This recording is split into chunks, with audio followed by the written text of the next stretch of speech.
18ാമത് ലോകസഭാ തിരഞ്ഞെടുപ്പുമായിട്ട് ബന്ധപ്പെട്ട്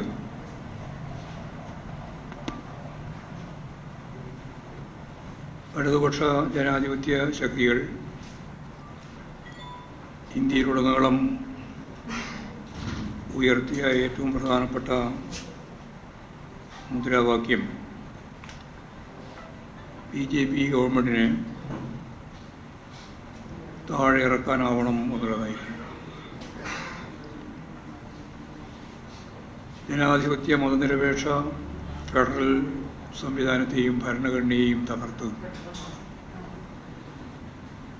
Hindutva agenda, fascist രീതിയിലുള്ള നിലപാടുകളിലൂടെ ചാതുർവർണ്ണ വ്യവസ്ഥക്ക് അടിസ്ഥാനപ്പെടുത്തിയ ഭരണഘടനയും അതിലുതകുന്ന രീതിയിലുള്ള ഭരണ സംവിധാനവും കൈകാര്യം ചെയ്യാനുള്ള ഭൂരിപക്ഷം 18ാം ലോകസഭാ തിരഞ്ഞെടുപ്പിലൂടെ നേടാനാവും. 370 മുതൽ 430 വരെ സീറ്റ് BJP കരസ്ഥമാക്കും എന്നായിരുന്നു പ്രധാനമന്ത്രി ഉൾപ്പെടെയുള്ള BJP നേതൃത്വമാകെ ഇന്ത്യയിലുടനീളം പ്രചരണം അഴിച്ചുവിട്ട് തിരഞ്ഞെടുപ്പ് പോരാട്ടത്തെ അഭിമുഖീകരിച്ചു. ഇടതുപക്ഷ ജനാധിപത്യ മുന്നണി ആദ്യം മുതലേ എടുത്ത നിലപാട് BJPയുടെ ഈ അമിതാധികാര ശേഷി ഉപയോഗിച്ചുകൊണ്ട് നടത്താൻ ഉദ്ദേശിക്കുന്ന ഹിന്ദുത്വ അജണ്ടയെ പ്രതിരോധിക്കാനാവണം എന്നുള്ളതാണ്. ദേശീയ രാഷ്ട്രീയത്തിൽ BJPക്ക് വളരെ വേഗം അവരാഗ്രഹിക്കുന്ന രീതിയിലുള്ള ഒരു ഭരണ സംവിധാനത്തിലേക്ക്, ഫാസിസ്റ്റിക് രീതിയിലുള്ള സംവിധാനത്തിലേക്ക് പോകാനാവുന്ന രീതിയിലുള്ളതല്ല തിരഞ്ഞെടുപ്പ് വിധി. BJPക്ക് ഒറ്റക്ക് ഭൂരിപക്ഷമില്ലാത്ത നില വന്നു ചേർന്നിരിക്കുകയാണ്. കൂട്ടുമുന്നണിയുടെ ഭാഗമായിട്ടാണ് അവർക്ക് ഭരിക്കാൻ സൗകര്യം ലഭിച്ചത്. ഇന്ത്യ സഖ്യവും NDA സഖ്യവും തമ്മിൽ 2% വോട്ടിൻ്റെ വ്യത്യാസം മാത്രമേ നമുക്ക് കാണാൻ സാധിക്കുന്നു. വളരെ ചെറിയ 10, 30, 35 വോട്ട് കൂടി അല്ലെങ്കിൽ സീറ്റ് കൂടി ഇന്ത്യ സഖ്യത്തിന് ലഭിച്ചിരുന്നുവെങ്കിൽ ഭൂരിപക്ഷം തന്നെ നേടാനാവുന്ന സ്ഥിതിയിലേക്ക് കാര്യങ്ങൾ എത്തുമായിരുന്നു. അത് നേടാനായില്ല എന്നുള്ളത് കോൺഗ്രസ് അതിൻ്റെ സംഘടനാ ആശയ വ്യക്തതയോടുകൂടിയുള്ള നിലപാട് കൃത്യമായി കൈകാര്യം ചെയ്യുന്നതിൽ വരുന്ന വീഴ്ച കൂടി ചേർത്തുകൊണ്ടാണ് അതുണ്ടായത്. സത്യം പറഞ്ഞാൽ ഏതായാലും ഞങ്ങൾ കേരളത്തിലും ഇന്ത്യയിലും ആകെ ഉയർത്തിയ BJPയെ താഴെ ഇറക്കാനാവണം എന്ന മുദ്രാവാക്യം പൂർണ്ണമായിട്ടില്ലെങ്കിലും ഇപ്പോഴും ഹിന്ദുത്വ ശക്തികളുടെ അപകടം കേരളത്തിലും ഇന്ത്യയിലും നിലനിൽക്കുന്നുണ്ട്. എങ്കിലും അവരുടെ അജണ്ട കൈകാര്യം ചെയ്യാൻ അവർക്കാവാത്ത രീതിയിലുള്ള ഒരു രാഷ്ട്രീയ സാഹചര്യം ഇന്ത്യൻ ജനത സൃഷ്ടിച്ചിട്ടുണ്ട് എന്നുള്ളതാണ് ഏറ്റവും പ്രധാനപ്പെട്ട കാര്യം. ഇതിൻ്റെ ഭാഗമായിട്ട് വേണം കേരള രാഷ്ട്രീയത്തിലേക്ക്, കേരളത്തിലെ തിരഞ്ഞെടുപ്പുമായിട്ട് ബന്ധപ്പെട്ട കാര്യങ്ങളിലേക്ക് കടക്കാൻ. കേരളത്തിലെ ഇടതുപക്ഷ ജനാധിപത്യ മുന്നണി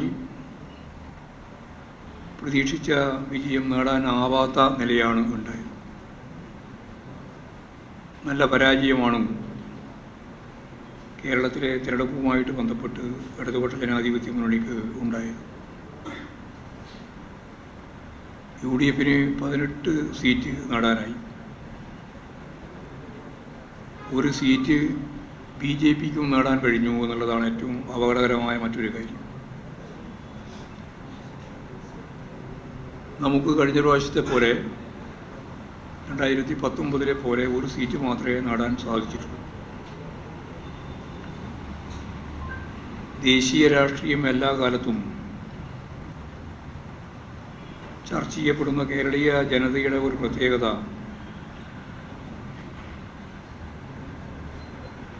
ഇവിടെ നമുക്ക് അറിയുന്നത് പോലെ ഇന്ത്യ സഖ്യം BJPയെ പരാജയപ്പെടുത്തുക എന്ന ലക്ഷ്യം വെച്ചുകൊണ്ട് അഖിലേന്ത്യാടിസ്ഥാനത്തിൽ പ്രവർത്തിക്കുക. സ്വാഭാവികമായും കേരളത്തിൽ ഏറ്റുമുട്ടുന്നത് ഇടതുപക്ഷ ജനാധിപത്യ മുന്നണിയും കോൺഗ്രസിന്റെ നേതൃത്വത്തിലുള്ള UDFും തമ്മിലാണ്. ഇത് കേരളത്തിൻ്റെ ഇടതുപക്ഷ രാഷ്ട്രീയ പ്രസ്ഥാനങ്ങൾക്കുള്ളൊരു പരിമിതിയാണ്. അത് ഞങ്ങൾ നന്നായിട്ട് തന്നെ മനസ്സിലാക്കിയിട്ടുണ്ട്. സ്വാഭാവികമായിട്ടും ദേശീയ തലത്തിൽ ഒരു ഗവൺമെൻറ് രൂപീകരിക്കുക, അതിന് നേതൃത്വം നൽകുക എന്നൊക്കെ ചെയ്യുന്നത് ഒരിക്കലും CPIM ആവില്ലല്ലോ. അതിനുള്ള സാധ്യത കോൺഗ്രസിനാണല്ലോ എന്ന ഒരു പൊതുബോധം മതനിരപേക്ഷ ഉള്ളടക്കമുള്ള ജനങ്ങളിൽ, പ്രത്യേകിച്ച് ന്യൂനപക്ഷ വിഭാഗങ്ങളിൽ ഉണ്ടായിട്ടുണ്ട്. അത് ഞങ്ങളുടെ തെരഞ്ഞെടുപ്പ് വിജയത്തിന് നല്ലപോലെ പ്രതികൂലമായിട്ട് ബാധിച്ച ഒന്നാണ്. ഒന്നാമത്തെ പ്രധാനപ്പെട്ട പ്രശ്നം ദേശീയ രാഷ്ട്രീയവുമായിട്ട് കേരള രാഷ്ട്രീയത്തിൻ്റെ ഭാഗമായുള്ള പരിമിതിയാണ്. അത് ഞങ്ങൾ കഴിഞ്ഞ പ്രാവശ്യവും അത് കണ്ടിട്ടുണ്ട്, ഇപ്രാവശ്യവും അതുതന്നെയാണ് വളരെ പ്രധാനപ്പെട്ട ഒരു ഭാഗം. ഇതിൻ്റെ ഒപ്പം വളരെ ഗൗരവപൂർവം കാണേണ്ടുന്ന ഒരു കാര്യം, UDF ജമാഅത്ത് ഇസ്ലാമും അതുപോലെ തന്നെ SDP, പോപ്പുലർ ഫ്രണ്ട് ഉൾപ്പെടെ ലീഗ്, കോൺഗ്രസ് ഐക്യം. കാരണം മറ്റ് തിരഞ്ഞെടുപ്പുകളിലെല്ലാം അസംബ്ലി തിരഞ്ഞെടുപ്പായാലും പാർലമെൻറ്റ് തിരഞ്ഞെടുപ്പായാലും യഥാർത്ഥത്തിൽ ഇവരെല്ലാം മത്സരിക്കാറുണ്ട്. SDP, അതുപോലെ തന്നെ വെൽഫെയർ പാർട്ടി, അതുപോലെ ജമാഅത്ത് ഇസ്ലാം ഉൾപ്പെടെയുള്ളവരെല്ലാം അതിൻ്റെ രാഷ്ട്രീയ കക്ഷികളെന്ന രീതിയിൽ മത്സരിക്കുകയും വളരെ ചുരുക്കം സീറ്റുകളിലൊക്കെയാണ് മത്സരിക്കുന്നതെങ്കിലും അവർക്ക് എല്ലാ മണ്ഡലങ്ങളിലും വോട്ടുണ്ട്. ഈ വോട്ടെല്ലാം ഇപ്രാവശ്യം ഒരു ഐക്യമുന്നണി പോലെ വർഗീയ ധ്രുവീകരണം സംഭവിക്കത്തക്ക രീതിയിൽ കൈകാര്യം ചെയ്യുന്നത് ഈ മുസ്ലിം രാഷ്ട്രം വേണം, മുസ്ലിം ഫണ്ടമെന്റലിസത്തിൻ്റെ ഭാഗമായിട്ട് പ്രവർത്തിക്കുന്ന ജമാഅത്ത് ഇസ്ലാമും അതുപോലെ തന്നെ SDP-യും അത് പോപ്പുലർ ഫ്രണ്ടുമെല്ലാം ഞാൻ നേരത്തെ പറഞ്ഞതുപോലെ ഒരു മുന്നണിയിൽ പ്രവർത്തിക്കുന്നത് പോലെ ഇടതുപക്ഷത്തിനെതിരായി ഇവരും ലീഗും കോൺഗ്രസും ചേർന്ന് പ്രവർത്തിച്ചിട്ടുണ്ട്. അത് മതനിരപേക്ഷ ഉള്ളടക്കമുള്ള കേരളത്തിലെ ജനങ്ങളെ സംബന്ധിച്ച് ദൂരവ്യാപകമായ ഫലമുളവാക്കുന്ന ഒന്നാണ് എന്ന കാര്യത്തിൽ ഞങ്ങൾക്ക് യാതൊരു തർക്കമില്ല. താൽക്കാലികമായിട്ട് അവർക്ക് ജയിക്കാനും ഭൂരിപക്ഷം വർദ്ധിപ്പിക്കാനും കഴിഞ്ഞു എന്നുള്ളത് ശരിയാണ്. പക്ഷേ അത് വളരെ ഗൗരവമുള്ള ദൂരവ്യാപകമായ ഒരു പ്രശ്നം തന്നെയാണ്. മാത്രമല്ല മതനിരപേക്ഷ ഉള്ളടക്കമുള്ള നിരവധി ജനവിഭാഗങ്ങൾ, അത് ഭൂരിപക്ഷത്തിലും ന്യൂനപക്ഷത്തിലും ഒക്കെയുണ്ട്. അവരിതിനെ രാഷ്ട്രീയമായിട്ട് അംഗീകരിക്കുന്നില്ല. ജമാഅത്ത് ഇസ്ലാം ഉൾപ്പെടെയുള്ള ഈ തീവ്രവാദ സംഘത്തെ അവർ അംഗീകരിക്കുന്നില്ല. അപ്പോൾ ഇതിനെ നല്ലതുപോലെ തുറന്നെതിർത്തുകൊണ്ട് മുന്നോട്ടേക്ക് പോകാൻ മതനിരപേക്ഷ ശക്തികൾക്കാവണം എന്നാണ് അതുമായി ബന്ധപ്പെട്ട് ഞങ്ങൾ പരിശോധിച്ചപ്പോൾ കണ്ട ഒരു കാര്യം. വേറൊരു പ്രധാനപ്പെട്ട പ്രശ്നം, ഞാനിത് UDFുമായിട്ട് ബന്ധപ്പെട്ട പ്രശ്നത്തിൻ്റെ ഭാഗമായിട്ടാണ് വിശദീകരിക്കുന്നത്. ഈ വ്യത്യസ്ത ജാതി വിഭാഗങ്ങൾ, അതുപോലെ വ്യത്യസ്ത സ്വത്വ രാഷ്ട്രീയ പ്രസ്ഥാനങ്ങൾ വർഷങ്ങളായിട്ട് നടത്തിക്കൊണ്ടിരിക്കുന്ന RSSൻ്റെ സംഘപരിവാർ വിഭാഗത്തിൻ്റെ വിവിധ തരത്തിലുള്ള പ്രവർത്തനങ്ങളിലൂടെ വിഭജിതമായ രീതിയിൽ ഇവരെല്ലാം ഒരു തരത്തിലല്ലെങ്കിൽ മറ്റൊരു തരത്തിൽ വർഗീയ ശക്തികൾക്ക് കീഴ്പ്പെടുന്ന ഒരു നിലപാടിലേക്ക് എത്തിച്ചേർന്നിട്ടുണ്ട്. RSS സംഘപരിവാർ വിഭാഗം ഇത്തരം സ്വത്വ രാഷ്ട്രീയത്തെയും ജാതി ചിന്താ സംവിധാനങ്ങളെയും ഉപയോഗപ്പെടുത്തിയിട്ടുണ്ട്. മതനിരപേക്ഷത എന്നതിനു പകരം ജാതിബോധവും പിന്നീട് വർഗീയതയും തുടർന്ന് RSSൻ്റെ വർഗീയ ധ്രുവീകരണത്തിലേക്കും ഈ വിഭാഗങ്ങളിൽ ചിലത് എത്തിച്ചേർന്നു എന്നുള്ളത് സത്യം. വളരെ പ്രധാനപ്പെട്ട ഒരു വിഭാഗമാണ് SNDP. SNDP എന്ന് പറയുന്നത് യഥാർത്ഥത്തിൽ ഒരു ജാതി, ഒരു മതം, ഒരു ദൈവം, മനുഷ്യന് എന്ന നാരായണ ഗുരുവിൻ്റെ ദർശനത്തെ ഉയർത്തിപ്പിടിച്ച് രൂപം കൊള്ളുകയും പ്രവർത്തിക്കുകയും ചെയ്യുന്ന പ്രസ്ഥാനമാണ്. എന്നാൽ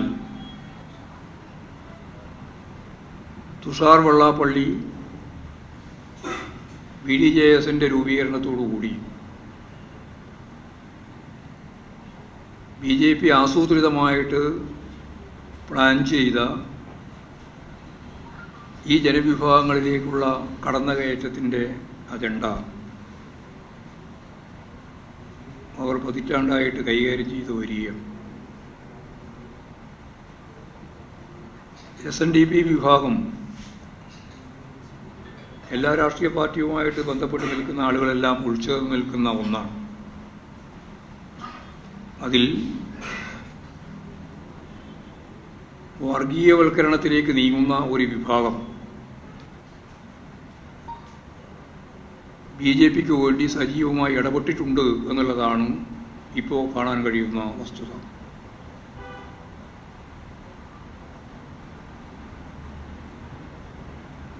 ശ്രീനാരായണ ഗുരുവിൻ്റെ ദാർശനിക നിലപാടുകൾ ഉയർത്തിപ്പിടിച്ചു പിന്നണിയിൽ നിൽക്കുന്ന ഈ ജനവിഭാഗങ്ങളുടെ ഉദ്ധരിക്കുന്നതിനു വേണ്ടിയുള്ള പ്രവർത്തനങ്ങളിലൂടെയും ഒപ്പം കേരളത്തിലെ ഇടതുപക്ഷ ജനാധിപത്യ പ്രസ്ഥാനങ്ങൾ നടത്തിയ പോരാട്ടങ്ങളിലൂടെയുമെല്ലാം ഒരു പുതിയ കേരളം രൂപപ്പെട്ടപ്പോൾ ആധുനിക കേരളത്തിലെ ഏറ്റവും പ്രധാനപ്പെട്ട പ്രബലമായ ശക്തിയായി പിന്നണി വിഭാഗത്തിൽപ്പെട്ട ജനങ്ങൾ ഉൾപ്പെടെ മുന്നോട്ടേക്ക് വന്നു എന്നുള്ളത് സത്യം.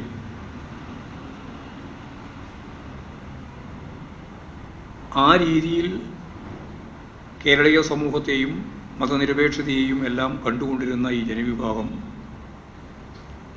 തീർച്ചയായും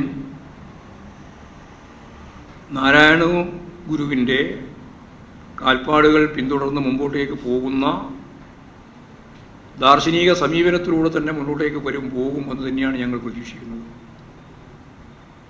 അതിൽ നിന്ന് വ്യത്യസ്തമായ നിലപാടുകളും സമീപനങ്ങളും SNDPയുമായിട്ട് ബന്ധപ്പെട്ടതിൻ്റെ നേതൃത്വ വിഭാഗം ഉൾപ്പെടെ ഇപ്രാവശ്യം കൈകാര്യം ചെയ്തു എന്നുള്ളത് അവർ തന്നെ വിമർശനപരമായിട്ട് പരിശോധിക്കേണ്ടതുണ്ട് എന്നാണ് ഞങ്ങൾക്ക് ചൂണ്ടിക്കാണിക്കാനുള്ളത്. നല്ല രീതിയിൽ നിരവധി മേഖലയിൽ BJPക്ക് അനുകൂലമായി, RSSന് അനുകൂലമായി, സംഘപരിവാറിന് അനുകൂലമായി അത്തരം വോട്ട് മാറ്റുന്നതിന് വേണ്ടിയുള്ള പ്രവർത്തനം നടന്നു എന്നുള്ളതാണ് സത്യം. അപ്പോൾ ജാതി രാഷ്ട്രീയത്തിൻ്റെയും തത്വ ഞാൻ നേരത്തെ പറഞ്ഞതുപോലെ കാര്യങ്ങൾ അവതരിപ്പിക്കുമ്പോൾ താത്വികമായിട്ടെല്ലാം പറയുമെങ്കിലും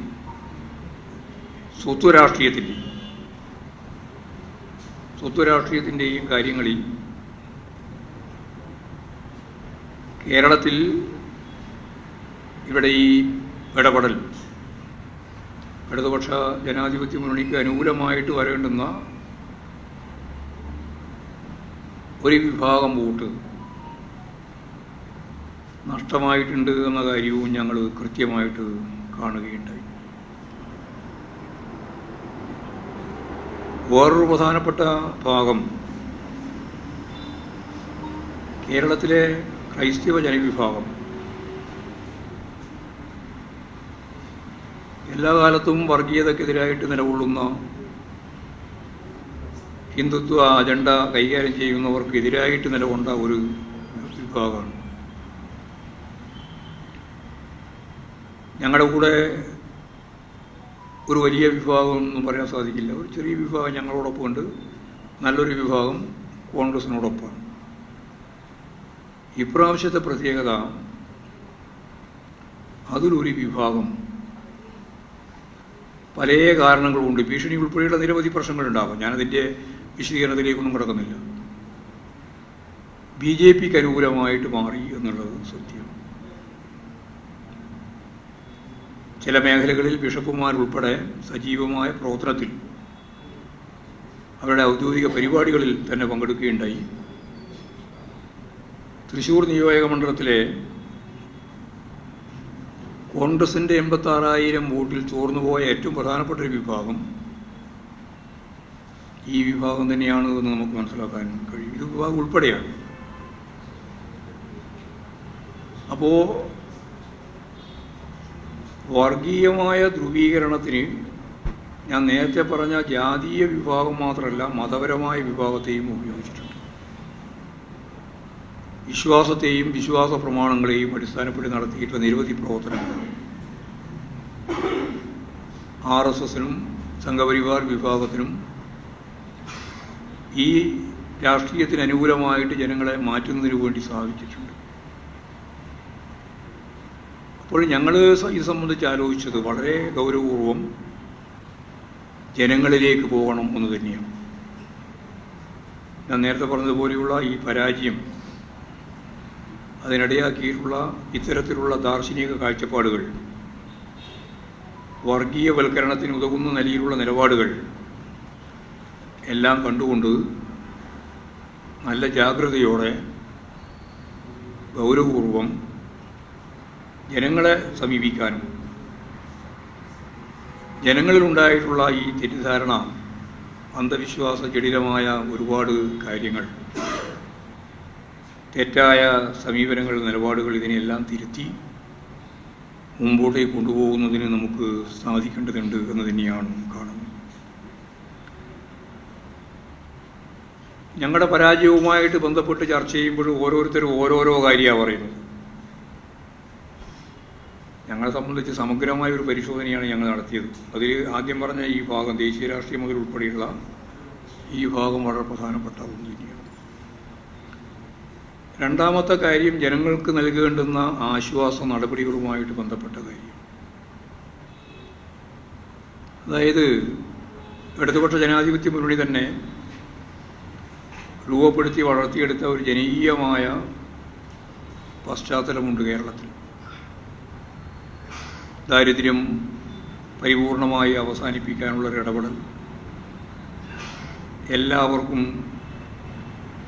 ഒരു ശരാശരി മനുഷ്യനായിട്ട് ജീവിക്കാനുള്ള പശ്ചാത്തലം ഒരുക്കൽ, വിദ്യാഭ്യാസം, ആരോഗ്യം, പാർപ്പിടം ഉൾപ്പെടെ നിരവധി പ്രശ്നങ്ങളിൽ ഇടതുപക്ഷ ജനാധിപത്യ മുന്നണിക്ക് ബദലായി രാജ്യത്തിൻ്റെ മുമ്പിലുണ്ട്.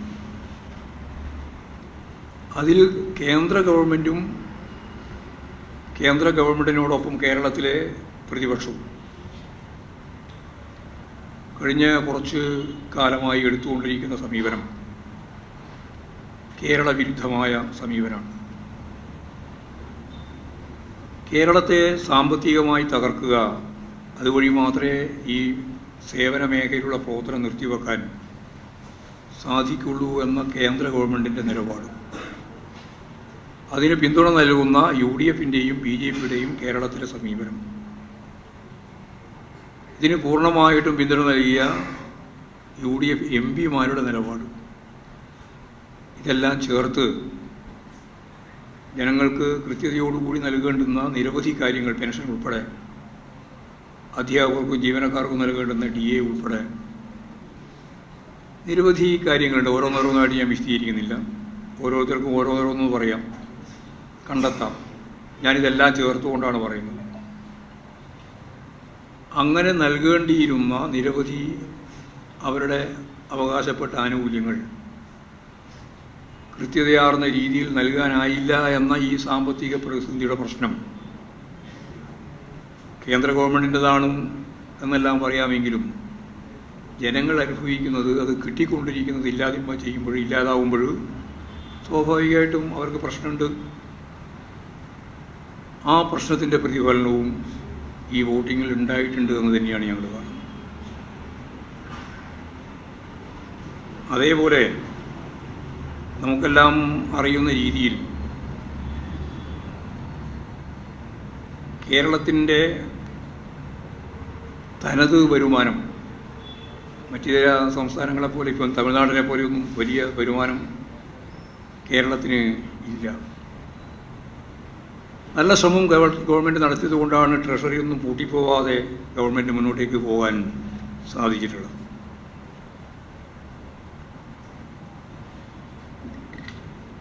ഞങ്ങൾ ഇത് പരിശോധിച്ചപ്പോൾ സ്വയം വിമർശകരുമായിട്ട് ഞങ്ങളൊരു കാര്യം കണ്ടു.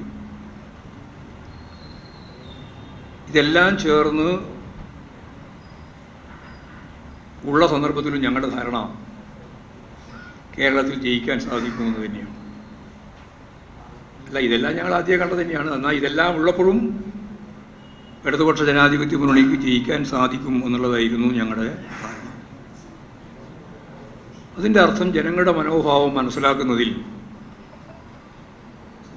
ഞങ്ങൾക്ക് വേണ്ടത്ര സാധിച്ചില്ല എന്നുള്ളത് തന്നെയാണ്. ഞങ്ങൾ സൂക്ഷ്മമായിട്ടുള്ള പരിശോധനയിൽ അതാണ് കാണുന്നത്. അപ്പോൾ ഈ കാര്യങ്ങളെല്ലാം വെച്ച് ഞാൻ നേരത്തെ പറഞ്ഞതുപോലെ ജനങ്ങളിലേക്ക് ഇറങ്ങിച്ചെന്ന്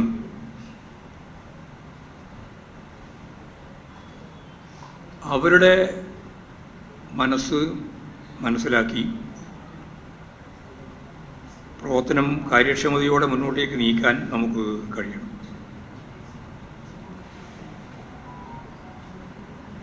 ഞാൻ നേരത്തെ പറഞ്ഞതുപോലെയുള്ള കാര്യങ്ങൾ ഓരോന്നും വരുമ്പോൾ വലതുപക്ഷ മാധ്യമങ്ങൾ എടുത്ത നിലപാടും വളരെ പ്രധാനമാണ്. ഞാൻ മുമ്പേ പറയുന്നത് പോലെ നിങ്ങൾ കൈകാര്യം ചെയ്തുകൊണ്ടിരുന്ന പ്രധാനപ്പെട്ട ഒരു നിലപാട് ഗവൺമെൻറ്റിനും പാർട്ടിക്കും മുഖ്യമന്ത്രിക്കും മുഖ്യമന്ത്രിയുടെ കുടുംബത്തിനുമെല്ലാം എതിരായിട്ടുള്ളത്. പിണറായിയെ ഒറ്റതിരിച്ച് കടന്നാക്രമിച്ച് വ്യാപകമായ കള്ളപ്രചാരവേലയിലൂടെ ഒരു ഇമേജ് തന്നെ തകർക്കാനുള്ള ബോധപൂർവമായ പ്രവർത്തനമാണ് UDFും വലതുപക്ഷ മാധ്യമങ്ങളും എത്രയോ കാലമായിട്ട് ശക്തിയായി നടത്തി വരുന്നത്. അതിപ്പോഴും തുടരുകയാണ്. CPIMൻ്റെ ഏറ്റവും പ്രധാനപ്പെട്ട നേതൃത്വ കേന്ദ്രം എന്ന നിലയിൽ പിണറായിയെയും കുടുംബത്തെയും ടാർഗറ്റ് ചെയ്യുക, പാർട്ടി നേതൃത്വത്തെ ടാർഗറ്റ് ചെയ്യുക, ഈ നിലപാടാണ് വലതുപക്ഷ മാധ്യമങ്ങൾ കുറേ വർഷമായിട്ട് ചെയ്തുകൊണ്ടിരിക്കുന്നത്. അത്തരം പ്രചരണങ്ങൾ ഒരു പരിധിവരെ ജനങ്ങളിൽ സ്വാധീനം ചെലുത്തുന്നുണ്ട് എന്ന് തന്നെയാണ് ഞങ്ങളുടെ കണ്ടെത്തൽ. മാധ്യമധർമ്മം ശരിയായ രീതിയിൽ കൈകാര്യം ചെയ്തതിന് പകരം വർഗപരമായ വീക്ഷണത്തോടുകൂടി നിങ്ങൾ ചെയ്തുകൊണ്ടിരിക്കുന്ന കമ്മ്യൂണിസ്റ്റ് വിരുദ്ധ പ്രചാരവേല, ഇടതുപക്ഷ വിരുദ്ധ പ്രചാരവേല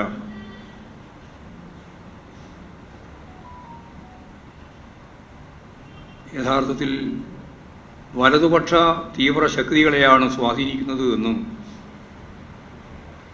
മാധ്യമ ശൃംഖലയുടെ ഭാഗമായിട്ട് നിൽക്കുന്ന നിങ്ങൾക്ക് മനസ്സിലാവണമെന്നാണ് ഞങ്ങൾക്ക് ബിസിനസ് പറയാനുള്ളത്.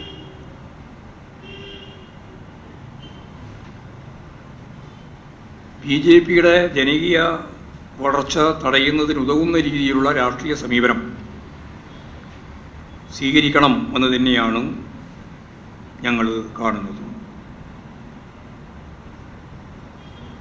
അതുപോലെ മതരാഷ്ട്രവാദത്തിനെതിരായ ശക്തമായ പ്രചരണവും സംഘടിപ്പിക്കാൻ സാധിക്കണം.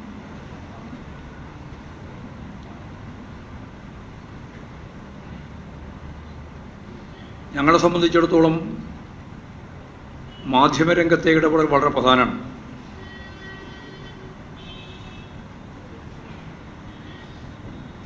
സർക്കാരിൻ്റെ പ്രവർത്തനങ്ങൾ സംബന്ധിച്ചെല്ലാം ഒരു രൂപരേഖ തയ്യാറാക്കി ഞാൻ നേരത്തെ പറഞ്ഞ നിരവധി മേഖലയുമായിട്ട് ബന്ധപ്പെട്ട് എന്തിനാണ് പ്രയോറിറ്റി നൽകേണ്ടത് എന്ന കാര്യം ചർച്ച ചെയ്ത് പ്രയോറിറ്റി അടിസ്ഥാനത്തിൽ കാര്യങ്ങൾ നടത്തി പോകാൻ കഴിയണം. അതിലേറ്റവും ദുർബല ജനവിഭാഗങ്ങൾക്ക് നൽകേണ്ടുന്ന കാര്യങ്ങൾക്ക് മുൻഗണന നൽകുക, വർഗപരമായിട്ട് തന്നെ മുൻഗണന നൽകുക എന്നുള്ള നിലപാടും സ്വീകരിക്കണം.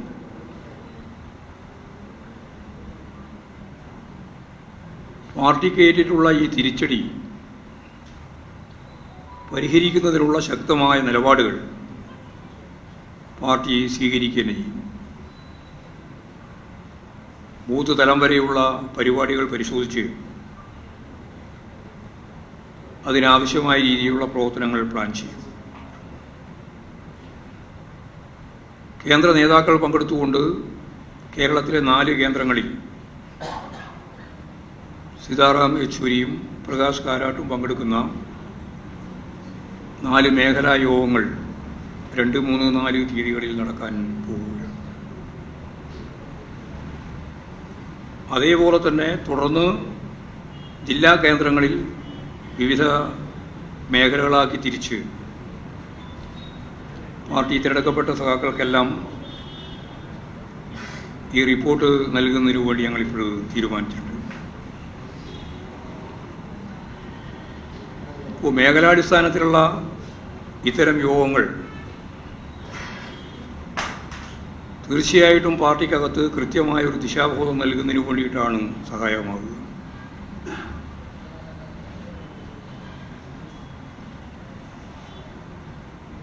താഴെ തരം വരെ ജനങ്ങളോട് സംവേദിക്കാൻ ലോക്കൽ അടിസ്ഥാനത്തിലും ചിലപ്പോഴത് വിഭജിച്ചും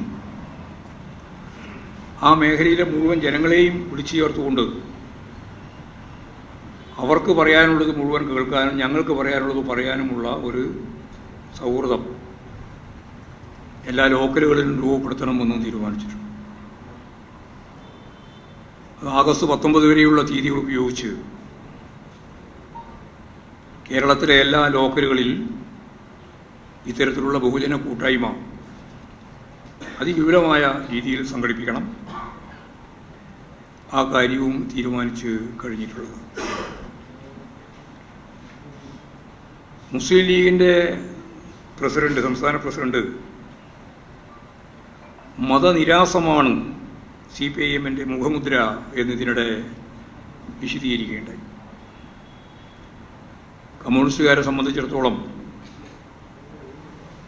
മതം ലോകത്ത് നിർവഹിച്ച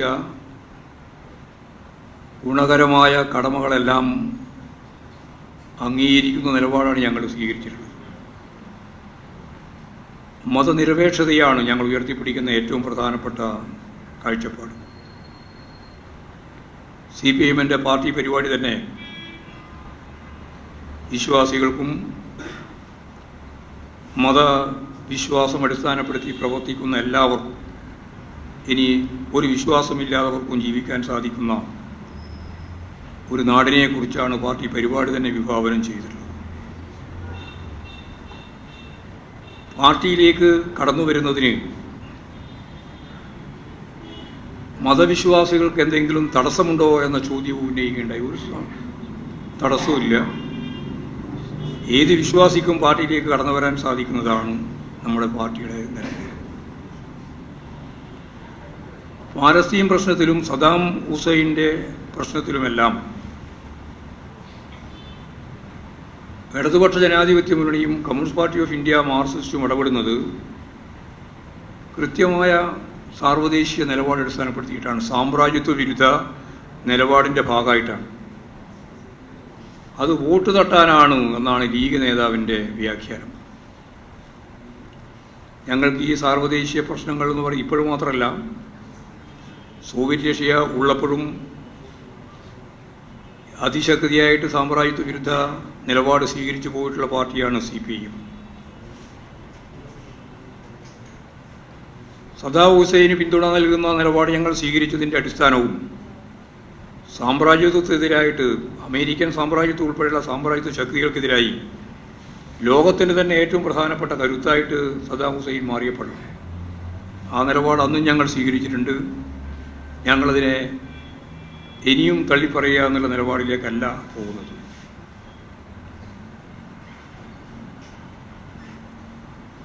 മതത്തിൻ്റെ പേരിലുള്ള രാഷ്ട്രമാക്കുക എന്നുള്ള മതരാഷ്ട്ര ചിന്ത അതിവിടെ ഇന്ത്യയിലാവുമ്പോൾ ഭൂരിപക്ഷമായാലും ന്യൂനപക്ഷമായാലും അത് രണ്ടും വർഗീയമാണ് എന്ന കാര്യത്തിൽ യാതൊരു സംശയമില്ല. ആ മതരാഷ്ട്രവാദത്തിനാണ് ഞങ്ങൾ ശക്തിയായിട്ട് എതിർക്കുന്നത്. ലവ് ജിഹാദിനെ സംബന്ധിച്ച് പറയേണ്ടത് CPM ആണ് ഇവിടെ ആദ്യമായിട്ട് പറഞ്ഞത് എന്നാണ്. ലവ് ജിഹാദ് പ്രശ്നം സംഘപരിവാറിൻ്റെ മുദ്രാവാക്യമാണ്. ആ മുദ്രാവാക്യത്തെ കേരളത്തിൽ ശക്തിയായിട്ട് എതിർത്ത നിലപാട് സ്വീകരിച്ച പാർട്ടിയാണ് CPIM. സംസ്ഥാന സർക്കാർ തന്നെ ഇക്കാര്യം വ്യക്തമാക്കുകയും ചെയ്തിട്ടുള്ളതാണ്. അപ്പോൾ ഇതെല്ലാം കൃത്യമായിട്ട് മനസ്സിലായിട്ടും CPM-നെതിരായി ഇങ്ങനെയൊരു നിലപാട് മുസ്ലിം ലീഗിൻ്റെ അധ്യക്ഷൻ എന്തിനാണ് സ്വീകരിച്ചത് എന്നുള്ളത് വളരെ വ്യക്തം. ഞാൻ നേരത്തെ പറഞ്ഞ ജമാഅത്ത് ഇസ്ലാമും SDP-യും പോപ്പുലർ ഫ്രണ്ടും തമ്മിലെല്ലാം ഉണ്ടാക്കിയ, ലീഗും കോൺഗ്രസും ചേർന്നുണ്ടാക്കിയ ഈ അവിശുദ്ധ കൂട്ടുകെട്ട് ജനങ്ങളുടെ മുമ്പിൽ തുറന്നു കാണിക്കപ്പെടുമ്പോൾ CPM-നെ ഏതെങ്കിലും രീതിയിൽ ഒന്ന് ഒതുക്കാൻ ഉതകുന്ന നിലപാട് പ്രസിഡന്റിൻ്റെ തന്നെ ഭാഗത്തുനിന്ന് ആവുമെന്നാണ് അവർ ധരിച്ചത്. അത് അവർ തന്നെ പരിഹാസ്യമാവുന്ന നിലയിലേക്കാണ് കാര്യങ്ങൾ എത്തിയത്.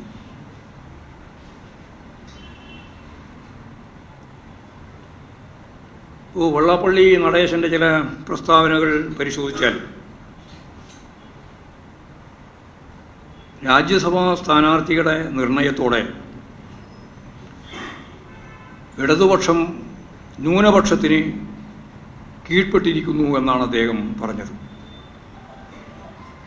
ശ്രീനാരായണ ദർശനം ഞാൻ നേരത്തെ തന്നെ വിശദീകരിച്ചു. അങ്ങനെയുള്ളൊരു പ്രസ്ഥാനത്തിൻ്റെ നേതാവ് ഇടതുപക്ഷം ന്യൂനപക്ഷത്തിന് രാജ്യസഭയിൽ കൊണ്ടുവന്ന അതിൻ്റെ ഒരു ആരോപണമായിട്ട് ഉന്നയിച്ച് ആ രീതിയിലുള്ളൊരു നിലപാട് സ്വീകരിച്ചത് അവർ തന്നെ ഗൗരവപൂർവ്വം കാണേണ്ട ഒന്നാണ്. കേന്ദ്ര ഗവൺമെൻറ് BJP രൂപീകരിച്ച കേന്ദ്ര മന്ത്രിസഭയിൽ ഒരു മുസ്ലിമിനെ പോലും ഉൾപ്പെടുത്താൻ അവർക്ക് സാധിച്ചിട്ടില്ല എന്നുള്ളതിൻ്റെ മേലെ ഒരു തരത്തിലുള്ള പ്രശ്നവും അവർ ഉന്നയിക്കുന്നില്ല. അപ്പോൾ സംഘപരിവാർ അജണ്ടയുടെ അതിന് കീഴടങ്ങുന്ന രീതിയിലുള്ള ഒരു മനസ്സ് രൂപപ്പെട്ടു വരുന്നു എന്നുള്ളതാണ് ഇതിൽ നിന്ന് മനസ്സിലാവുന്നത്. സർവമത സംഗമം നടത്തി എല്ലാ മതങ്ങളുടെയും സാരാംശം ഒന്നാണ് എന്ന് പ്രഖ്യാപിച്ച ശ്രീനാരായണ ഗുരുവിൻ്റെ ദാർശനിക കാഴ്ചപ്പാടിൽ നിന്ന് വ്യത്യസ്തമായി ഒരു നിലപാടാണിപ്പോൾ ഞാൻ ആദ്യം പറയുമ്പോഴേ തന്നെ ചൂണ്ടിക്കാണിച്ചതുപോലെ സംഘപരിവാറിൻ്റെ ഭാഗമായിട്ട് പല സ്ഥലത്തും SNDP-യുടെ വിവിധ നേതൃനിരയിലുള്ളവരും എടുത്തുകൊണ്ടിരിക്കുന്ന സമീപനം. അപ്പോൾ ഇതൊന്നും മതനിരപേക്ഷ ഉള്ളടക്കമുള്ള കേരളത്തിന് അനുയോജ്യമായ ഒരു നിലപാടല്ല എന്ന് മതനിരപേക്ഷതയിൽ ഊന്നി നിൽക്കുന്ന എല്ലാ വിഭാഗത്തിൽപ്പെട്ട ജനങ്ങളും മനസ്സിലാക്കും അല്ലാത്ത രീതിയിലുള്ള വർഗീയ ധ്രുവീകരണ ശ്രമത്തെ ജനങ്ങൾ ശക്തിയായിട്ട് എതിർക്കുമെന്ന കാര്യത്തിൽ യാതൊരു സംശയമില്ല. ഞങ്ങൾ വളരെ വിശദമായിട്ട് ചർച്ച നടത്തിയിട്ട് തന്നെ ജനങ്ങളിലേക്ക് ഇറങ്ങാനും വർഗീയതയെ പ്രതിരോധിക്കാൻ വർഗരാഷ്ട്രീയം, തൊഴിലാളികൾ, കൃഷിക്കാർ, ഇപ്പോൾ അഖിലേന്ത്യാടിസ്ഥാനത്തിൽ ഇതുവരെ ചോദിച്ചാൽ കർഷക ജനവിഭാഗങ്ങളുടെ സംഘടിത തൊഴിലാളി വർഗത്തിൻ്റെ പോരാട്ടങ്ങളെല്ലാം വിവിധ മേഖലയിൽ സ്വാധീനം ചെലുത്തിയിട്ടുണ്ട് ഇലക്ഷനിൽ നിന്ന് നമുക്ക് കാണാൻ കഴിയും. അതുകൊണ്ട് വലിയ രീതിയിലുള്ള വർഗസമര പോരാട്ടങ്ങൾ ശക്തിപ്പെടുത്തി ജനങ്ങളെ അണിനിരത്തി ഈ വർഗീയ കൂട്ടായ്മക്കെതിരായിട്ട് മുന്നോട്ടേക്ക് പോകാനാവണം.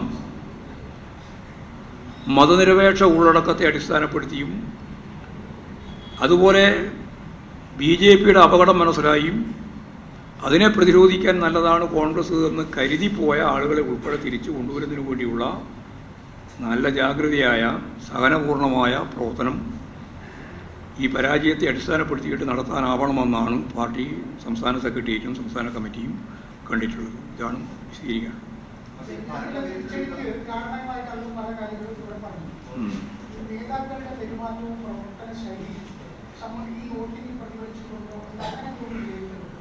അല്ല, ഞങ്ങളതിനെ സംബന്ധിച്ച് എല്ലാ ഘട്ടത്തിലും ആവശ്യമായ തിരുത്തലുകൾ വരുത്താൻ തയ്യാറാണല്ലോ. ആരുടെയെങ്കിലും സ്റ്റേറ്റ്മെൻറ്റോ ആരുടെയെങ്കിലും പെരുമാറ്റമോ അല്ലെങ്കിൽ ആരുടെയെങ്കിലും നിലപാടുകളോ വ്യക്തിപരമായിട്ടല്ല ഞങ്ങൾ കാണുന്നത്. അത് പാർട്ടി എന്ന രീതിയിൽ പരിശോധിച്ച് ആവശ്യമായ തിരുത്തലുകൾ വരുത്തി മുമ്പോട്ടേക്ക് പോകും. സർവ്വതല സ്പർശിയായ മേഖലയിൽ ആവശ്യമുള്ള തിരുത്തൽ പാർട്ടി നടത്തും. തെറ്റായ ഒരു പ്രവണതക്കും പാർട്ടി കൂട്ടുനിൽക്കുന്ന സമീപനം സ്വീകരിക്കില്ല. അത് നേതാക്കളുടെ കാര്യത്തിലായാലും സാധാരണ സഖാക്കളുടെ കാര്യത്തിലായാലും എല്ലാവർക്കും ബാധകമായിട്ടുള്ള ഒന്നാണ്.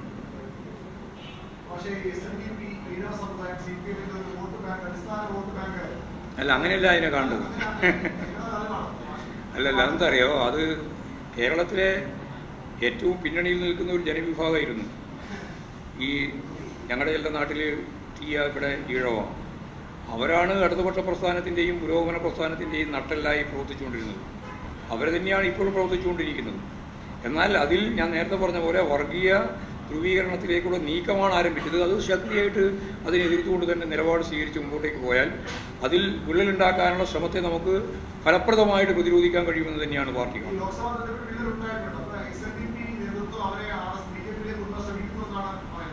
അത് നേരത്തെ പറഞ്ഞു കഴിഞ്ഞാണ്. അവരെപ്പറ്റി മാത്രമല്ല, മറ്റ് വിവിധ സംഘടനകളുണ്ടല്ലോ, ചെറിയ ചെറിയ സംഘടനകൾ നിരവധിയുണ്ട്. ജാതി സംഘടനകളെ പറ്റി ഞാൻ പറഞ്ഞു.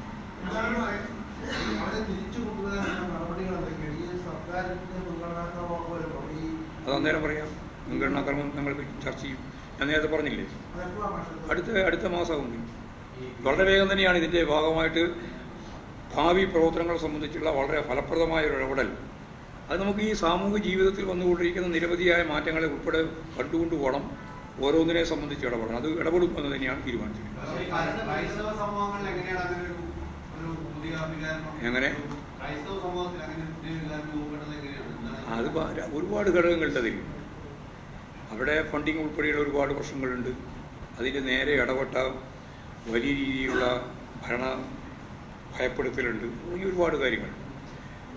അതുൾപ്പെടെയുള്ള കാര്യങ്ങൾ വെച്ച് പരിശോധിക്കുമ്പോഴാണ് കൃത്യമായിട്ട് നമുക്കിത് മനസ്സിലാവുന്നത് പല മേഖലയിലുമായിട്ട്.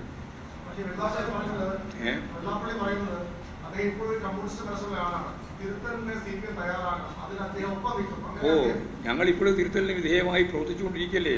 അപ്പോൾ അങ്ങനെ തിരുത്തലിന് വിധേയപ്പെട്ട് പ്രവർത്തിച്ചുകൊണ്ടിരിക്കുന്ന ഞങ്ങളോടൊപ്പം നിൽക്കാൻ പറ്റുന്നവർക്കെല്ലാം ഞങ്ങളുമായിട്ട് മുമ്പോട്ടേക്ക് പോകാം. അതിൽ യാതൊരു തർക്കവും ഞങ്ങൾക്കില്ല. ഞാൻ പറഞ്ഞത് ഇത്രയേ ഉള്ളൂ. SNDP അതിൻ്റെ രൂപീകരണ കാലഘട്ടം മുതൽ ചൂണ്ടിക്കാണിച്ച മതനിരപേക്ഷ ഉള്ളടക്കമുണ്ട്. അതിൽ നിന്ന് വ്യത്യസ്തമായി വർഗീയതയിലേക്ക് നീങ്ങാനുള്ള ചില ശ്രമങ്ങളുണ്ട്. ആ ശ്രമങ്ങളെ ഫലപ്രദമായിട്ട് കണ്ടുകൊണ്ടുപോകണം നമുക്ക് മുന്നോട്ട് പോകാം. അതാണ് പറഞ്ഞത്. അല്ല, പെട്ടെന്നൊരു പരിവർത്തനമൊന്നും ഉണ്ടായിട്ടില്ല. ഇതെല്ലാം എന്ന് പറഞ്ഞാൽ കുറേ കൊല്ലമായിട്ട് ഇങ്ങനെ തുടരുന്ന ഒരു പ്രക്രിയയുടെ ഭാഗമാണ്. അതാണ് ഞാൻ നേരത്തെ പറഞ്ഞത്. പതിറ്റാണ്ടുകളായിട്ട് BDJS-ഉമായിട്ട് ബന്ധപ്പെട്ട് വെള്ളാപ്പള്ളി നടേശൻ്റെ തന്നെ മകൻ, ഇപ്പോഴാണെങ്കിൽ അവരുടെ ഭാര്യ, ഇവരെല്ലാം മെല്ലെ മെല്ലെ RSS വൽക്കരിക്കുന്നതിന് വേണ്ടി നടത്തിയിട്ടുള്ള പ്രവർത്തനങ്ങൾ പുറത്തു വന്നിട്ടുണ്ട്. അങ്ങനെ ഓരോ മേഖലയിലും, എല്ലാ മേഖലയും ഒരുപോലെയല്ല, കേരളത്തിലുടനീളം ഒരുപോലെയല്ല, വിവിധ മേഖലയിൽ ഉണ്ടായിട്ടുണ്ട്. അതാത് മേഖലയിൽ വളരെ ഫലപ്രദമായി ഇടപെട്ട് മുമ്പോട്ടേക്ക് പോകണം തന്നെയാണ് കാണുന്നത്.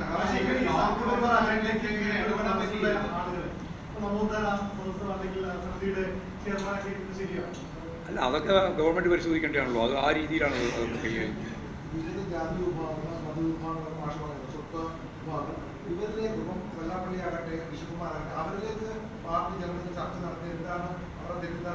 ഇല്ല, അവരുടെ അവരുടെ നേതൃത്വത്തിലുള്ള തെറ്റിദ്ധാരണയല്ല, ജനങ്ങളുടെ തെറ്റിദ്ധാരണയാണല്ലോ മാറ്റേണ്ടത്. അവർക്കെല്ലാം ധാരണയുണ്ട്. തെറ്റിദ്ധാരണ ഈ സാധാരണ ജനങ്ങൾക്കാണ്. അവരുടെ തെറ്റിദ്ധാരണ മാറ്റുന്നതിന് വേണ്ടിയുള്ള ഇടപെടൽ. ഞാൻ പറഞ്ഞതിൽ അതൊന്നും ഉൾക്കൊള്ളുന്നില്ലല്ലോ. ഇപ്പോഴും 33.35% വോട്ട് 3.5% വോട്ട് CPM കിട്ടിയിട്ടുണ്ടല്ലോ. അതുകൊണ്ട് നിങ്ങൾ ആ രീതിയിലുള്ള ചോദ്യത്തിനൊന്നും പ്രസക്തിയില്ല. എല്ലാം തിരിച്ചു പോയിരിക്കുകയാണെന്ന് തെറ്റിദ്ധാരണയൊന്നും വേണ്ട. പാർട്ടിക്ക് തിരിച്ചു വരാൻ സാധിക്കുന്ന വളരെയേറെ ശ്രദ്ധേയമായ ഒരു തലമാണ് കേരളത്തിലുള്ളത്. ഇപ്പോൾ കോൺഗ്രസും BJP എല്ലാം പറയും ഞങ്ങൾക്ക് വലിയ രീതിയിലുള്ള സീറ്റ് മുൻകൈ കിട്ടിയിട്ടുണ്ടെന്നാണ്. കഴിഞ്ഞ 2019 തെരഞ്ഞെടുപ്പിൽ കോൺഗ്രസിന് 123 സീറ്റിൽ മുൻകൈ ഉണ്ടായിരുന്നു. ഇപ്പോൾ 111 സീറ്റിലേ ഉള്ളൂ. അന്ന് BJPക്ക് ഒരു സീറ്റേ ഉണ്ടായിരുന്നുള്ളൂ. ഇന്നിപ്പോൾ അവർക്ക് 11 സീറ്റുണ്ട്. അവർ ഇതിനു മുമ്പ് കേന്ദ്രത്തിലും ജയിച്ചിട്ടുണ്ട്. കേന്ദ്ര പാർലമെന്റ് തെരഞ്ഞെടുപ്പിൻ്റെ ഭാഗമായിട്ട് മൂവാറ്റുപുഴ ജയിച്ചിട്ടുണ്ട്. NDA സഖ്യത്തിൻ്റെ ഭാഗമായിട്ട് ഇവിടെ നേമത്ത് ജയിച്ചിട്ടുണ്ട്. അതെല്ലാം അക്കൗണ്ട് കൂട്ടിച്ചിട്ടുണ്ട്. അതുപോലെ നമുക്ക് ഇനിയും മുമ്പോട്ടേക്ക് വന്നാൽ ഒരു സംശയവും CPM-നില്ല. ഈ 111 സീറ്റ് 123 സീറ്റ് കഴിഞ്ഞ പ്രാവശ്യം അവരുടെ കയ്യിലുള്ളപ്പോഴാണ്, അല്ലെങ്കിൽ അവർക്ക് മുൻകൈയുള്ളപ്പോഴാണ് 99 സീറ്റിൽ ഞങ്ങൾ ജയിച്ചത്. തദ്ദേശ സ്വയംഭരണ സ്ഥാപനങ്ങളിലേക്ക് തെരഞ്ഞെടുപ്പിൽ ഞങ്ങൾ ജയിച്ചത്. അതേപോലെ ഇത് കേന്ദ്ര രാഷ്ട്രീയവുമായിട്ട് ബന്ധപ്പെട്ടാണ് പാർലമെന്റ് തെരഞ്ഞെടുപ്പ് വരിക. അതിൽ നിന്ന് തികച്ചും വ്യത്യസ്തമായ ഒരു ഇക്വേഷനാണ് തദ്ദേശ സ്വയംഭരണ സ്ഥാപനങ്ങളിലും പാർലമെന്റ് അസംബ്ലി തെരഞ്ഞെടുപ്പിലൊക്കെ വരുന്നത്. അത് നല്ല ജാഗ്രതയോടുകൂടി പ്രവർത്തിച്ചാൽ അതിൻ്റെ എല്ലാം അടിത്തറ വിവരപ്പെടുത്തിക്കൊണ്ട് നമുക്ക് ശക്തിയായിട്ട് മുന്നോട്ടേക്ക് വരാൻ കഴിയും, തിരിച്ചു വരാൻ കഴിയുമെന്നുള്ള കാര്യത്തിൽ യാതൊരു സംശയവും CPM-ന്.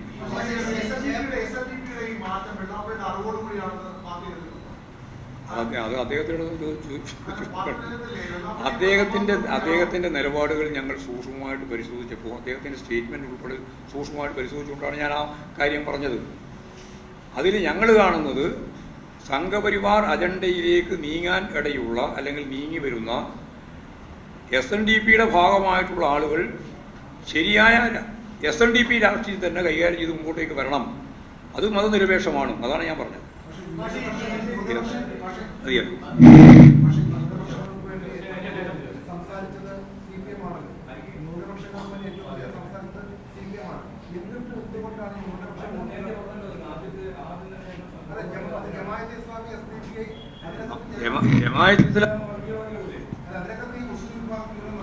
അല്ല, അത് നിങ്ങൾ കാണേണ്ടത് ഞാൻ നേരത്തെ പറഞ്ഞ ഭാഗം ഒഴിവാക്കണ്ട. അതിനെല്ലാം കൂടി ചേർത്തിട്ട് നോക്കണം. ഇതിൽ ഏതെങ്കിലും ഒരു ഭാഗം കൂടി എടുത്ത് നിങ്ങൾ ഇതാ പത്രം മനോരമയോ എന്നാൽ പിന്നെ ഉറപ്പില്ലേ വരാൻ പോകുന്നു ഇതായിരിക്കുന്നു. ഞാൻ പറഞ്ഞത് ഒന്നുകൂടി ഞാൻ പറയാം, നിങ്ങൾക്ക് മനസ്സിലാകാൻ വേണ്ടി തന്നെ പറയാം. ഞാൻ പറഞ്ഞത് കേരളത്തിലെ ദേശീയ രാഷ്ട്രീയം, അതായത് ദേശീയ രാഷ്ട്രീയവുമായിട്ട് ബന്ധപ്പെട്ട് കേരള രാഷ്ട്രീയം കൈകാര്യം ചെയ്യുന്നതിൽ പരിമിതിയുണ്ട്. ആ പരിമിതിയാണ് ഞാൻ പറഞ്ഞത്. ഇന്ത്യ എന്ന കൂട്ടുകെട്ടിൻ്റെ മുൻപന്തിയിൽ നിൽക്കുന്നത് കോൺഗ്രസ്സാണ്. ഞങ്ങൾ നിർത്തിയ സീറ്റിൻ്റെ തന്നെ എണ്ണം കുറവാണല്ലോ. അപ്പോൾ ദേശീയാടിസ്ഥാനത്തിൽ ഒരു ഗവൺമെൻറ് രൂപീകരണവുമായിട്ട് ബന്ധപ്പെട്ട് ഞങ്ങൾ ഉന്നയിച്ച മുദ്രാവാക്യം BJP-യെ താഴെ ഇറക്കുക എന്നുള്ള മുദ്രാവാക്യം ഫലപ്രദമായിട്ട് ചെയ്യാൻ സാധിക്കുക നിങ്ങളെക്കാളും കൂടുതൽ കോൺഗ്രസിനാണല്ലോ എന്ന ചിന്തയാണ് ഞാൻ പറഞ്ഞത്. അവിടെ വേറെ വ്യാഖ്യാനം വേണ്ട കേട്ടോ.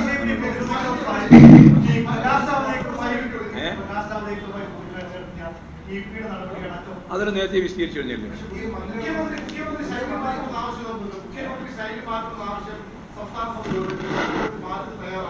മുഖ്യമന്ത്രി എന്ത് ശൈലിയാ മാറ്റണ്ടേ? അല്ല, ഞാൻ ചോദിക്കുന്നത് എന്താ, നിങ്ങളിപ്പോൾ കുറേ കൊല്ലായാലോ ഇത് പറയാൻ തുടങ്ങിയിട്ട്. എന്നിട്ട് തന്നെയല്ലേ ഞങ്ങൾ 99 സീറ്റ് കിട്ടി രണ്ടാം ഗവൺമെൻറ് വന്നത്. ചരിത്രത്തിൽ ആദ്യമായിട്ടാണ് കേരളത്തിൽ ഒരു ഗവൺമെൻറ് രണ്ടാമത്തെ ഭരണത്തിൽ വരുന്നത്. അന്നും പിണറായി തന്നെയായിരുന്നല്ലോ. നിങ്ങളിപ്പോഴും കുറച്ച് ആൾ കൂടി ചേർന്നിട്ട് പിണറായിയെ ഒരു പ്രത്യേക രീതിയിൽ അവതരിപ്പിച്ച് ഒരു ജനങ്ങൾക്കിടയിൽ ഒരു ഇമേജ് വേറെ ഉണ്ടാക്കാൻ വേണ്ടി നിങ്ങൾ ശ്രമിക്കുകയാണ്. അതിനൊന്നും CPI വഴങ്ങുന്ന പ്രശ്നമില്ല. വെറുതെ ആവശ്യമില്ലാതെ രീതിയിൽ അമ്മാതിരി ചർച്ചയിലേക്ക് പോകേണ്ട കാര്യമില്ല കേട്ടോ.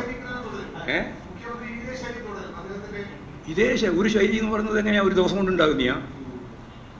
അപ്പോൾ നാളത്തെ പത്രത്തിലെ പ്രധാനപ്പെട്ട ഹെഡിങ് അതായിരിക്കും ഇതേ ശൈലി തുടരും എന്ന് MP ഗോവിന്ദൻ. അത് പറയാൻ വേണ്ടിയിട്ടാണോ? എന്നാൽ അങ്ങനെ ആക്കിയാൽ മതി. പോലീസിൻ്റെ ഉൾപ്പെടെയുള്ള എല്ലാ കാര്യങ്ങളെ സംബന്ധിച്ചും ഞാൻ നേരത്തെ പറഞ്ഞതുപോലെ പരിശോധിച്ച് ആവശ്യമായ ക്രമീകരണം വരുത്തി മുൻഗണന തീരുമാനിച്ച് ഞങ്ങളുടെ ഭാവി പരിപാടികൾ പൂർണ്ണമായിട്ട് ചർച്ച ചെയ്ത് തീരുമാനിക്കുമ്പോൾ അതെല്ലാം പൂർണ്ണമായിട്ട് കൈയാക്കും.